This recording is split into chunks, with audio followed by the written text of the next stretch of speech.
नमस्कार दोस्तों, आप सभी एक बार फिर स्वागत है हमारे इस यूट्यूब चैनल वीडियो अकेडमी पर। आज अपन 301 की आंसर की तो देख ही रहे हैं, साथ ही साथ 303 में ऑब्जेक्टिव आएंगे नहीं आएंगे, 304 में आएंगे नहीं आएंगे, design and drawing, estimating, costing, ये सभी अदर सब्जेक्ट्स के क्वेश्चंस बार बार पूछ रहे हैं बच्चे। इसमें सब्जेक्टिव ऑब्जेक्टिव आएंगे नहीं आएंगे कि हमारे कॉलेज वाले मना कर रहे हैं। पर देखो, जो ऑर्डर आया था ना, जो BTR की तरफ से ऑर्डर आया था, उसमें ऐसा कुछ नहीं लिखा था कि इस सब्जेक्ट को छोड़ा जाता है या उस सब्जेक्ट को छोड़ा जाता है। ये सब अपने कयास लगा रहे हैं। अगर उस ऑर्डर के हिसाब से चलो तो ऑब्जेक्टिव तो आएंगे, चाहे 303 हो चाहे 304 हो। ठीक है, तो हमें तैयारी भी करनी पड़ेगी।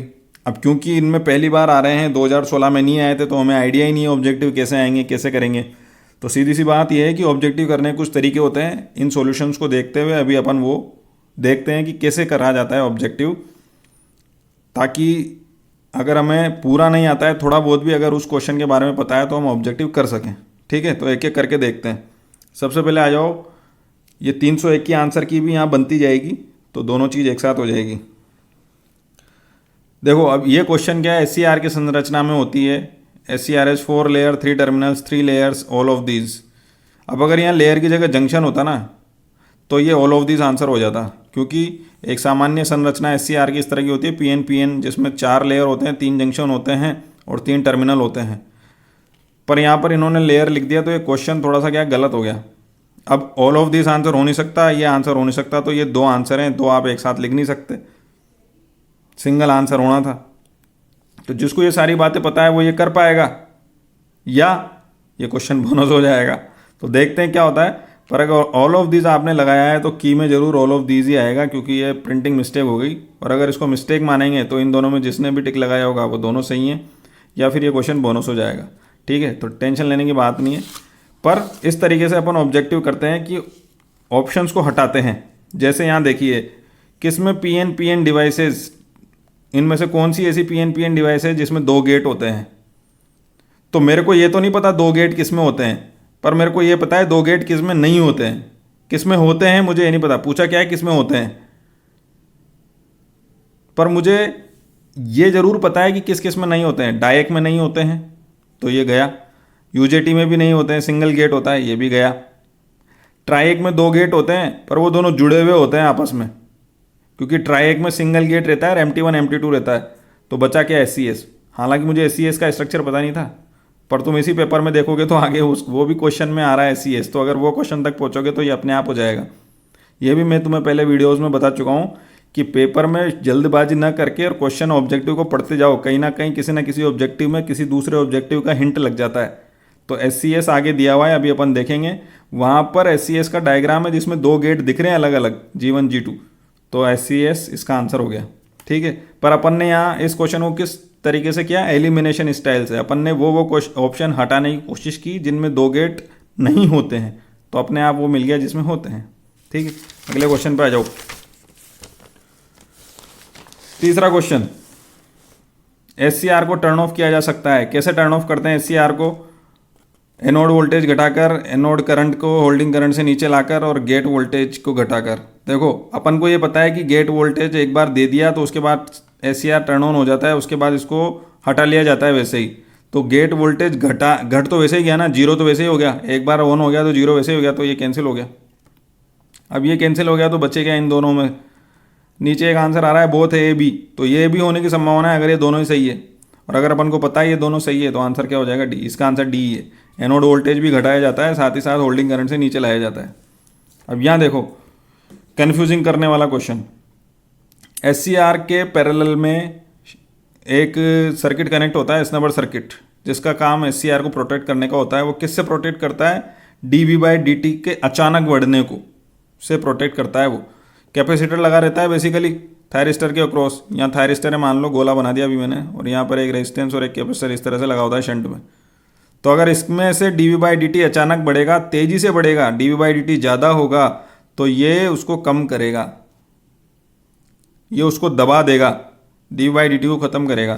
तो इसका आंसर क्या है? सप्रेस करता है dV/dt को। ठीक है ना। UJT के क्वेश्चन है दोनों, डायरेक्ट देखोगे बुक में आपको ये फॉर्मूला दिख जाएगा कि कैसे अपन वो जो ग्राफ बनाते हैं, इस तरह का कुछ ग्राफ बनता है उसका। तो ये पीक वोल्टेज कौन सा आता है जिसके बाद रेजिस्टेंस नेगेटिव हो जाता है और कंडक्शन में आ जाता है, वो यही वाला वोल्टेज है VE। ईटा VB भी तो इसका खुद का वोल्टेज हो जाता है और VD जंक्शन का, ठीक है। और इसी इक्वेशन का इस्तेमाल करके आप यहाँ यूज़ करोगे तो आपको 13.5 आंसर मिल जाएगा। तो इसका आंसर क्या हो गया, डी, छठे का। तो 5वें का सी, छठे का डी। 7वें पे आ जाओ। ट्राइएक क्या होता है, क्या होता है अगर मुझे ये नहीं पता है ना तो भी मैं ये पता लगा सकता हूँ इसका आंसर, ठीक वही एलिमिनेशन वाला मेथड। ट्राइएक अभी तो अपन को क्योंकि डायरेक्ट पता है 2 थायरिस्टर इन एंटी पैरेलल, तो ये आंसर हो जाएगा 7th का डी। 8th का हो जाएगा थायरिस्टर क्या है, SCR। कंट्रोल्ड ट्रांजिस्टर है क्या, नहीं, उसके नाम में थायरिस्टर है। एम्पलीफायर है क्या, नहीं, वो एम्पलीफायर होता ही नहीं है, कुछ एम्पलीफाई नहीं करता थायरिस्टर। तो ऑल ऑफ दिस दो हो ही नहीं सकता, जब ये दो गलत हो गए बचा क्या, कंट्रोल स्विच, आंसर आ गया एलिमिनेशन मेथड। थायरिस्टर को कितना मिनिमम करंट रिक्वायर्ड है to maintain the device in the on state, on state में रखने के लिए। अगर वो मान लो जैसे होल्डिंग करंट ऊपर टिक लग रहा है, अगर होल्डिंग करंट से ज़्यादा हो करंट, तो अपन को पता है कि ये लेचिंग करंट की वैल्यू है और ये होल्डिंग करंट की वैल्यू है। तो मान लो अगर यहाँ पर है कहीं करंट होल्डिंग से ऊपर है पर लेचिंग से नीचे है, तो इस स्थिति में थायरिस्टर की क्या स्थिति है, थायरिस्टर की स्थिति ऐसी है कि वो फॉरवर्ड ब्लॉकिंग स्टेट में है। ना ही अभी फॉरवर्ड ऑन कहा जाएगा, ना ही उसको ऑफ कहा जाएगा। अगर इससे नीचे होता है तो ऑफ कहते हैं, इससे ऊपर होता है तो ऑन कहते हैं। तो लेचिंग करंट से ऊपर होना चाहिए, आंसर क्या हो जाएगा, लेचिंग करंट। अब इन चीज़ों के लिए क्या है कि थोड़ा लॉजिक पता होना चाहिए इस तरह के क्वेश्चंस के लिए। तो वो लॉजिक आप 303 में पढ़ ही रहे हैं, सब्जेक्टिव के लिए तैयार कर रहे हैं, तो वो लॉजिक अपने आप मिल जाएगा आपको। अब जैसे यहाँ देखो, इसको भी अपन उसी मेथड से करेंगे कि ये कैरेक्टरिस्टिक किसकी है, मॉसफेट की है, डायक की है, ट्रायक की है, SCR की है। देखो SCR हुआ चाहे ट्रायक हुआ, दोनों में गेट लगता है, तो इन दोनों की कैरेक्टरिस्टिक कुछ इस तरह की बनती है। मतलब यहाँ पर VBO से तो ऑन हो ही सकता है, अगर मैं गेट लगा दूँ तो वो जल्दी भी ऑन हो जाता है। इस तरह की कैरेक्टरिस्टिक बनती है। यहाँ एक गेट करंट, यहाँ एक गेट करंट IG1 IG2। तो जिन जिन गेट में डिवाइस होता है उसमें इस तरह की कैरेक्टरिस्टिक बनती है। और जहाँ ट्रांजिस्टर होता है, मॉसफेट क्या है, एक फील्ड इफेक्ट ट्रांजिस्टर है, जहाँ जहाँ ट्रांजिस्टर बनता है वहाँ इस तरह की कैरेक्टरिस्टिक बनती है, कुछ इस तरह की। तो ये कैरेक्टरिस्टिक क्या है, यहाँ मुझे देख के साफ साफ पता चल रहा है कि ये बाई डायरेक्शनल है, तो SCR तो वैसे ही कैंसिल हो जाता था। और ट्रायक इसलिए कैंसिल हो गया क्योंकि ये गेट कैरेक्टरिस्टिक नहीं आ रही, इसमें गेट शो नहीं हो रहा, तो ये बची किसकी, डायक की। सिंपल। जो सब्जेक्टिव के लॉजिक मुझे पता है उनसे ऑब्जेक्टिव हो जाएगा, तो डरने की जरूरत नहीं है। 303 में भी ऑब्जेक्टिव आएंगे तो आप कर ही लोगे। 11वें पे आ जाओ। निम्न में से कौन सी डिवाइस यूनिपोलर है। BJT में नाम ही बाइपोलर है। UJT और SCR दोनों में इलेक्ट्रॉन के साथ साथ होल्स भी पार्टिसिपेट करते हैं करंट कंडक्शन में, तो इलेक्ट्रॉन और होल दोनों पार्टिसिपेट करें तो बाइपोलर हो गई। बचा क्या, मॉसफेट। मॉसफेट का आप अगर ऑपरेशन देखोगे तो या तो होल्स ही करते हैं या फिर इलेक्ट्रॉन्स ही करते हैं। CMOS, NMOS, PMOS, इस तरीके से मॉसफेट अलग अलग क्लासिफाइड होते हैं। तो यूनिपोलर डिवाइस कौन सी होगी, मॉसफेट हो गई। यहां देख लो आप क्वेश्चन नंबर 12, अपन को आउटपुट वोल्टेज निकालना है इस सर्किट में। तो ये एक तरीके से क्या हो गया, सिंगल SCR लग रहा है, अल्फा अपन को गिवन है, यानी फायरिंग एंगल गिवन है, तो ये एक हाफ वेव रेक्टिफायर हो गया। अगर मान लो ये क्वेश्चन आपको नहीं भी आता है ना, तो हाफ वेव रेक्टिफायर की यही इक्वेशन, क्योंकि इसका आंसर यही है, इसमें आप अल्फा डालोगे, VM की वैल्यू डालोगे 230, ये आ जाएगा आंसर। अगर आपको इसका नहीं भी पता है तो आगे क्वेश्चन में वापस से एक जगह वापस ये आ रहा है। तो आप देख रहे हो इस खुद के इस पेपर में ही 2 क्वेश्चन ऐसे हैं जिनके आंसर 2 रिलेशन अपन को इसी पेपर में मिल गए। तो यानी 4 क्वेश्चन तो आप कर ही सकते थे इसमें। तो जल्दबाजी नहीं करनी है, और वैसे भी अब तो OMR भरनी नहीं है, आपको कॉपी में आंसर लिखना है, तो जल्दबाजी कर भी दोगे, लगा भी दोगे, तो आगे कहीं हिंट मिल जाए तो काट के सही कर देना सफाई से, कोई दिक्कत नहीं है, सब चेक होएगा, लिखा हुआ साफ दिखना चाहिए बस। तो ये 2Vm/2π 1 + cos अल्फा क्या होता है, ये एवरेज वैल्यू होती है, जो भी यहाँ पर अपन को रेक्टिफाइड वोल्टेज मिलेगा उसका एवरेज है ये। तो यहाँ पर आंसर क्या आ गया, 62.52 volt. 3 phase AC DC rectified circuit है जिसका रेशियो निकालना है अपन को, आउटपुट रिपल फ्रीक्वेंसी। अब यहाँ पर इन्होंने क्या, ये थोड़ा सा गलत लिख दिया, यहाँ पर लिखना चाहिए था आउटपुट वोल्टेज की रिपल फ्रीक्वेंसी। आउटपुट रिपल बोलते ही फिर वो रिपल फैक्टर वाली चीज़ अपन को कंफ्यूज करती है। जब अपन आउटपुट वोल्टेज बोलेंगे तो थ्री फेज कोई भी हो, इसकी जो आउटपुट वोल्टेज की वेवफॉर्म बनती है उसमें 6 पल्सेस बनती हैं 2 पाई के सर्किट में। इस तरह से देखो 1 2 3 4 5 6, ये इस तरीके से यहाँ तक 2 पाई हो जाता है। तो 1 2 3 4 5 तो ये, और एक आधी इधर आधी इधर, तो ये 6 पल्सेस हो गई, ठीक है ना। 3 phase AC to DC rectifier में। और तो यहाँ पर जो फ्रीक्वेंसी हुई, अगर सिंगल अपन देखें कि इनपुट की अगर F फ्रीक्वेंसी थी, तो यहाँ पर जो वोल्टेज में रिपल हुई वो कितनी हो गई, 6 पल्सेज आ रही है तो 6F हो गई। तो 6F/F आंसर आ जाएगा 6। चॉपर क्या होता है, चॉपर कन्वर्ट्स, अब देखो यहाँ पर अपन को साफ साफ पता है चॉपर का आउटपुट क्या मिलेगा, अपन को DC मिलेगा, चाहे कम मिले चाहे ज़्यादा मिले, स्टेप अप या स्टेप डाउन, तो ये दोनों तो वैसे ही गए। AC से DC बनाता है या DC को DC में कन्वर्ट करता है। AC से DC को तो रेक्टिफायर बोलते हैं, बच्चा बच्चा जानता है। तो DC टू DC क्या हो गया, चॉपर। एलिमिनेशन मेथड, अगर अपन को सारी चीज़ें नहीं पता है तो कुछ कुछ चीज़ों का अनुमान लगा के अपन निकाल सकते हैं। ये अपन डिस्कस कर चुके हैं, 2016 का एक क्वेश्चन था, T on by T on plus T off, या इसको अपन यूँ भी लिख देते हैं T ऑन और total time period, total cycle का T ऑन बाई T। ये हो गया आंसर। करंट सोर्स इन्वर्टर, अब देखो अगर मुझे ये पता है इंडक्टेंस की प्रॉपर्टी क्या होती है, इंडक्टेंस की प्रॉपर्टी होती है करंट को कांस्टेंट रखना, ये इंडक्टेंस की प्रॉपर्टी है। जिस तरह कैपेसिटर की है कि वो वोल्टेज को कांस्टेंट रखना चाहता है उसके अक्रॉस के, इसी तरह इंडक्टर अपने थ्रू गुजरने वाले करंट को कांस्टेंट रखना चाहता है, चाहे मर के चाहे खप के चाहे कुछ भी करके। वो अलग बात है कि अगर उसके बस के बाहर की बात होगी तो फिर नहीं रख पाएगा, पर जहाँ तक कोशिश होती है इंडक्टेंस अपनी अंदर की स्टोर्ड एनर्जी रिलीज करता है और करंट को कांस्टेंट रखना चाहता है। तो अगर मुझे करंट सोर्स इन्वर्टर बनाना है, करंट सोर्स क्या होता है बेसिकली, जो एक कांस्टेंट करंट आउटपुट दे, तो कांस्टेंट करंट आउटपुट देगा तो ही करंट सोर्स इन्वर्टर कहलाएगा। और इनमें से एक ही चीज़ है जो कांस्टेंट करंट को फॉलो करती है, इंडक्टेंस। आंसर हो गया ए। यहाँ देखो वो अपना आगे वाला क्वेश्चन का आंसर मिल गया अपन को। SCS 2 गेट होते हैं, तो B का हो गया 3। अगर B का 3 हो गया तो ये B का 3 यानी B या D में से ही आंसर होना चाहिए। अब देख लो A4 हो गया, तो A को चेक करने का कोई मतलब ही नहीं है, क्योंकि अगर B 3 है तो A4 होगा ही होगा। चेक करना है C या D। अब C और D, SUS मान लो मुझे पता भी नहीं है, और लाइट एक्टिवेटेड SCR मुझे दिख रहा है क्या कहीं, हाँ ये देखो लाइट रेस पड़ रही है जिससे SCR एक्टिवेट होएगा, तो ये D का क्या हो जाना चाहिए 1, तो आंसर हो गया D। इस तरह से कर लो मैच दो फॉलोइंग। मेरे को सिर्फ 2 बातें याद है, क्या कि SCS या SCR क्या है, मैंने एक का 4 देखा, और उसके बाद मैंने देखा लाइट एक्टिवेटेड SCR कौन सा है, ये लाइट का सिंबल मेरे को दिख रहा। तो ये 2 चीज़ें कंपेयर करके मेरा पूरा चारों चीज़ का मैच दो फॉलोइंग हो गया।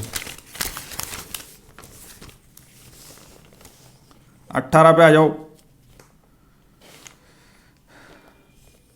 सिंपल सा है, अभी उधर अपन ने देखा चॉपर क्या करता है, फिक्स्ड DC को DC में कन्वर्ट करता है, यानी B का 2, ये B का 2 है तो A का 3 होगा ही होगा। C या D को चेक कर लो, C या D। साइक्लो कन्वर्टर में अगर कन्फ्यूजन है तो इन्वर्टर अपन को पता है घरों घरों में लगा हुआ है, DC को AC बनाता है, बैटरी से AC चलाता है। तो C का क्या हो गया, फिक्स्ड DC से वेरिएबल AC, C का हो गया 1, तो C का हो गया 1 यानी D आंसर हो गया। ठीक है, डाटा बेस्ड क्वेश्चन है। अगर रेजिस्टेंस फायरिंग आप यूज़ करोगे तो मैक्सिमम कितना एंगल यूज़ कर सकते हो फायरिंग का, 90 डिग्री आंसर है इसका। ट्राइएक को ट्रिगर करने के लिए पॉजिटिव नेगेटिव दोनों ही तरह की पल्सों का इस्तेमाल हो सकता है, क्योंकि वो पॉजिटिव डायरेक्शन में भी कंडक्ट करता है और नेगेटिव डायरेक्शन में भी कंडक्ट करता है। तो एक बार सेम गेट टर्मिनल पर अगर मैं पॉजिटिव दूंगा तो एक डायरेक्शन में करंट फ्लो होएगा, नेगेटिव दूंगा तो दूसरे डायरेक्शन में करंट फ्लो होएगा, बशर्ते कि जो पल्सेज आ रही है वो उसी हिसाब से आ रही हो। तो अपन फायरिंग भी उसी टाइम पे देते हैं, अगर पॉजिटिव पल्स आ रही है तो पॉजिटिव गेट पल्स देंगे, नेगेटिव पल्स आ रही है तो नेगेटिव गेट पल्स दे देंगे, पर दोनों ही तरह की गेट पल्स दी जाती है। तो पॉजिटिव नेगेटिव आंसर हो गया C। साइक्लो कन्वर्टर में, स्टेप डाउन साइक्लो कन्वर्टर में किस प्रकार का कम्यूटेशन यूज़ किया जाता है? 2 तरह का कम्यूटेशन होता है, नेचुरल और फोर्स्ड। अब अगर आपने थोड़ा सा पढ़ा होगा तो स्टेप डाउन साइक्लो कन्वर्टर किताब में पहली लाइन में लिख रहा होगा फोर्स्ड कम्यूटेशन चाहिए होता है, वहाँ से अपन को ये आंसर पता चल जाता है। डाटा बेस से पढ़ा हुआ होना चाहिए तो ये आएगा। इस तरह के क्वेश्चन 303 में भी दिख सकते हैं। उम्मीद मुझे यही है ऑब्जेक्टिव आएगा ऑर्डर के अनुसार, पर फिर भी देखो कल क्या होता है। अब DC motor can be controlled by using, अब देखो सिर्फ डायोड का अपन इस्तेमाल करेंगे तो एसी से डीसी बन जाएगा, पर कंट्रोलिंग नहीं होगी तो डायोड गया। ठीक है, ट्रांजिस्टर का इस्तेमाल किया जा सकता है, पर ट्रांजिस्टर क्या है कि एम्पलीफिकेशन का एक अलग से इफेक्ट दे देता है, तो ट्रांजिस्टर इस्तेमाल नहीं किया जाता है। थायरिस्टर का इस्तेमाल किया जाता है मोटर को कंट्रोल करने में, ताकि अल्फा को वेरी कराकर अपन डीसी मोटर को कंट्रोल कर सकें। ठीक है, अब यहाँ पर वैसे इन्होंने बताया नहीं है कंट्रोल क्या करना चाह रहे हैं अपन, क्वेश्चन बड़े एम्बिग्यूअस है, पर जाहिर सी बात है जब मोटर की बात हो रही है तो स्पीड ही कंट्रोल करना चाह रहे होंगे। ठीक है, तो आंसर हो जाएगा बी। 2 थायरिस्टर लगे हैं, दोनों एक दूसरे को मुंह चिढ़ा रहे हैं, उल्टे लगे हुए हैं। अगर इसको फायर करोगे, यानी जब पॉजिटिव पल्स आएगी इसको ट्रिगर करोगे तो ये रिवर्स बायस्ड होगा, करंट फ्लो नहीं होने देगा। जब नेगेटिव पल्स आएगी तो ये फॉरवर्ड बायस होगा, इसको ट्रिगर करोगे ये रिवर्स बायस होगा, ये करंट फ्लो नहीं होने देगा। तो क्या आ जाएगा आउटपुट 0। एससीआर के संदर्भ में क्या सही है? एससीआर करंट कंट्रोल डिवाइस है, डीसी कंट्रोल स्विच है, या turn off by gate signal, output voltage increase with increasing firing angle. Firing angle बढ़ता है तो आउटपुट वोल्टेज इंक्रीज होता है? नहीं, कतई भी नहीं, क्योंकि वेवफॉर्म छोटी होती जाती है आउटपुट की। गेट से टर्न ऑफ हो सकता है? नहीं, एससीआर से सिर्फ टर्न ऑन होता है, उसके बाद गेट का काम ही खत्म हो जाता है। डीसी से कंट्रोल होता है क्या स्विच? इसमें थोड़ा कन्फ्यूजन हो सकता है, और करंट कंट्रोल होती है क्या डिवाइस? इसमें कन्फ्यूजन हो सकता है इन दोनों में। तो जिनको एससीआर का ऑपरेशन पता है क्या कि गेट से जब करंट फ्लो कराया जाता है तो उसके कुछ इलेक्ट्रॉन उस जंक्शन में घुस जाते हैं और जंक्शन को तोड़ देते हैं, तो बेसिकली क्या है, सिर्फ वोल्टेज काम नहीं चलेगा या डीसी वोल्टेज मुझे काम नहीं चलेगा, मुझे करंट फ्लो कराना है, और उस करंट फ्लो कितना करंट फ्लो चाहिए मिनिमम, वो हमारा एससीआर को टर्न ऑन करने के काम आता है। तो जो सत्य कथन है एससीआर के बारे में वो ये है, आंसर हो जाएगा ए 24 का। आगे बढ़ते हैं 25वें पे। Type A, type B, C, D की सबकी वेवफॉर्म, ये कैरेक्टरिस्टिक वीआई कैरेक्टरिस्टिक यहाँ पर दिख रही है। तो ऐसी कौन से टाइप का चॉपर है जिसमें करंट हमेशा पॉजिटिव रहता है और वोल्टेज पॉजिटिव नेगेटिव दोनों हो सकता है? तो यहाँ दिख रहा है अपन को, करंट तो हमेशा पॉजिटिव डायरेक्शन में है और वोल्टेज ऊपर नीचे पॉजिटिव नेगेटिव कुछ भी हो सकता है कैरेक्टरिस्टिक के अनुसार। इस पूरे रीजन में चॉपर कहीं भी काम कर सकता है, तो टाइप डी चॉपर आंसर हो गया। अब देखो यहाँ भी मुझे मैच द फॉलोइंग करना है, ज़्यादा मुझे कुछ पता नहीं है, मुझे कुछ कुछ बातें पता है। क्या इलेक्ट्रिकल कार में, क्योंकि मेरी कोई तार से तो कनेक्टेड है नहीं, बैटरी है, डीसी कनेक्टेड है, और डीसी जो कार है इसके अंदर अलग अलग वोल्टेज की चीज़ें होगी, तो मुझे वेरिएबल डीसी वोल्टेज चाहिए डीसी बैटरी से, क्योंकि कार में सिर्फ बैटरी है तो वो चॉपर ही दे सकता है। तो बी का तो हो गया 2। अब अगर बी 2 है तो ए होगा 4। कंट्रोल रेक्टिफायर क्या हुआ? रोलिंग मिल में काम आता है, बिल्कुल डीसी मोटर का इस्तेमाल करते हैं। एसी से डीसी बना लेते हैं, क्योंकि कार भले ही चल रही है पर रोलिंग मिल तो एक जगह फिक्स है ना, तो मैं वहाँ पर एसी से डीसी बना सकता हूँ, ज़्यादा आसान है। अब सी और डी की बात है, सी और डी, तो इन्वर्टर, सी और डी क्या बच रहा है? 1 और 3। इन्वर्टर क्या करता है? डीसी से एसी बनाता है, जो कि कंट्रोल्ड होती है। तो इंडक्शन हीटिंग और एयरक्राफ्ट सप्लाई। अब आप यहां देख सकते हैं कि साइक्लो कन्वर्टर्स क्या करते हैं, इन्वर्टर क्या करता है, डीसी से जो एसी बनाता है उसकी फ्रीक्वेंसी कंट्रोल नहीं कर सकते, पर साइक्लो कन्वर्टर अपना आउटपुट एसी को स्टेप अप स्टेप डाउन दोनों कर सकता है। और एयरक्राफ्ट में जगह की बहुत दिक्कत होती है, बहुत छोटी स्पेस में बहुत सारी चीज़ें अपन को चाहिए होती है, तो यहाँ पर जितनी भी मशीनें लगती है वो हाई फ्रिक्वेंसी की होती है, ताकि अपन वहाँ पर सारे जो भी सर्किट्स हैं वो छोटे छोटे बना सकें। तो साइक्लो कन्वर्टर कहाँ यूज़ होता है? एयरक्राफ्ट सप्लाई में। तो सी का आंसर हो जाएगा 1, तो आंसर हो जाएगा अपना सी। डी देखने की जरूरत भी नहीं है। 27 पे आ जाओ। एसएमपीएस एक लीनियर पावर सप्लाई से सुपीरियर है, क्यों? लीनियर पावर सप्लाई का अगर आपको एग्जैक्ट नाम याद हो तो इसका नाम होता है लीनियर रेगुलेटेड पावर सप्लाई। तो इसके नाम में ही है रेगुलेशन, तो रेगुलेशन अच्छा नहीं हो सकता एसएमपीएस का। एसएमपीएस में सिर्फ 2 ही चीज़ें खास है, एक तो इसकी साइज अच्छी होती है, दूसरा इसका एफिशिएंसी अच्छी होती है लीनियर रेगुलेटेड पावर सप्लाई से। रेगुलेशन लीनियर का अच्छा है इसलिए ये कैंसिल हो गया। नॉइस ज़्यादा होती है एसएमपीएस में, क्योंकि इसमें मल्टीपल आउटपुट अपन निकालते हैं तो नॉइसेस ज़्यादा होती है, इसलिए भी कैंसिल हो गया। आंसर क्या हो गया? साइज और एफिशिएंसी दो ऐसी चीज़ें हैं जिनमें एसएमपीएस सुपीरियर होती है लीनियर पावर सप्लाई से। 28वें पे आ जाओ कि अपना जो फ्रीक्वेंसी में इंक्रीज करने पर इंडक्शन हीटिंग लॉस मेटल में क्या होगा। अब इंडक्शन हीटिंग पूछना चाह रहे थे बेसिकली, ये लॉस गलत लिख दिया, क्योंकि जैसे जैसे फ्रीक्वेंसी बढ़ेगी इंडक्शन लॉसेस बढ़ेंगे तो हीटिंग बढ़ेगी। फ्रीक्वेंसी बढ़ती है, लॉसेस बढ़ते हैं, तो हीटिंग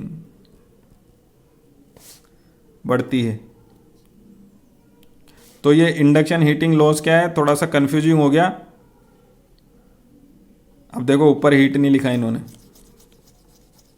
समझ रहे हो ना। इसी तरह की दिक्कतें आ सकती है, तो आपको वहाँ थोड़ा सा समझदारी का उपयोग करना है और जो बेसिक चीज़ें हैं उनको ध्यान रखते हुए अपन को बोलना है, क्योंकि induction heating eddy current losses पर काम करती है, एडी करंट लॉसेस के प्रिंसिपल पर, और eddy current losses F square के प्रोपोर्शनल होते हैं। तो जैसे जैसे फ्रीक्वेंसी बढ़ेगी eddy current losses F square के प्रोपोर्शनलिटी बढ़ेंगे, लॉसेस बढ़ेंगे तो हीट बढ़ेगी, इंडक्शन हीटिंग बढ़ेगी। तो आंसर क्या हो गया? बी। 29 पे आ जाओ। ये देखो आगे जो मैं बात कर रहा था हाफ वेव रेक्टिफायर की, वो यहाँ पर अपन को इसका फॉर्मूला मिल जाता है Vm/2 cos अल्फा। तो बी का तो हो गया क्या 3, तो बी का 3 हो गया तो ए का 4 हो गया। अब सी और डी में कन्फ्यूजन है। सी और डी सेमी कन्वर्टर, तो सी क्या हो जाएगा? Vm/π 1 + cos alpha. आप निकालोगे सिंपल से एवरेज आउटपुट वोल्टेज के फॉर्मूले हैं ये, और ये पी के इन्वर्स है Vm 2Vm Vm। Database question है, अगर रट रखे हैं तो, नहीं तो आप इन्हें निकाल भी सकते हो। ये देखो मैंने तुरंत निकाले, ये निकल जाते हैं, कोई बड़ी बात नहीं है।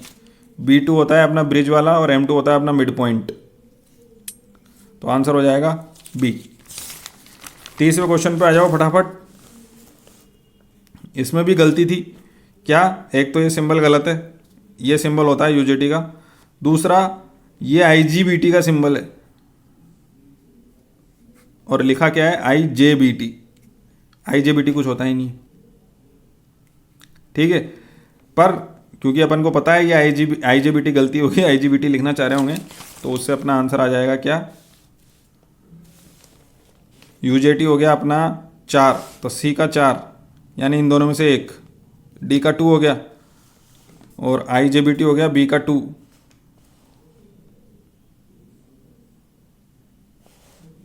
सी का हो गया 4, अच्छा यहां तक भी 4 है। तो बी का हो गया क्या? आईजीबीटी ये है बी का 2, तो सी का 4 और बी का 2, यही एक ऑप्शन है। डी आंसर है इसका 30 का। ठीक है, देखो 2 चीज़ें, बाकी मैंने 2 देखी भी नहीं क्योंकि 2 मेरे को पता थी। तो इस तरीके से आप ऑब्जेक्टिव करते हैं, या तो आपको पता होता है तो आप सीधे लगाते हैं, और आपको पता नहीं होता है तो आप एलिमिनेशन का रास्ता ढूंढते हैं, और कहीं कहीं क्वेश्चन में दोनों इस्तेमाल करने पड़ते हैं। तो इस चीज़ से मत घबराइए कि ऑब्जेक्टिव आएंगे नहीं आएंगे, ऑब्जेक्टिव की तैयारी कैसे करें, और ऑब्जेक्टिव आ गए तो हम क्या करेंगे। आपको जो प्रीवियस ईयर्स के मैंने इंपॉर्टेंट टॉपिक्स बताए हैं उनके आधार पर तैयारी करिए, रिवीजन करिए, और उनमें से ही ऑब्जेक्टिव आएंगे, ये मान लीजिए। ठीक है, तो प्रीवियस ईयर्स के क्वेश्चंस को देखते रहिए, बार बार रिवीजन करिए, और जो नॉलेज आपने सब्जेक्टिव के लिए गेन करी है उसको पूरी तरह ऑब्जेक्टिव में लगाइए, और एलिमिनेशन मेथड का जगह जगह पर इस्तेमाल करिए। जो ऑप्शन आपको लग रहा है कि ये नहीं हो सकता उसे काट दो। तो इस तरीके से आपके ऑब्जेक्टिव भी कवर हो जाएंगे और सब्जेक्टिव भी कवर हो जाएंगे। ठीक है, तो प्रैक्टिस करते रहिए, देखते रहिए, सीखते रहिए। Only with we deserve academy. जय हिंद, जय भारत, वंदे मातरम। और आज जैसे मैंने अपने चैनल पर भी डाला था, शहीद भगत सिंह जी की 112वीं जन्म जयंती है, उसकी आप सभी को बधाई। भगत सिंह जी हमारी यादों में हमेशा अमर रहेंगे। बहुत बहुत धन्यवाद।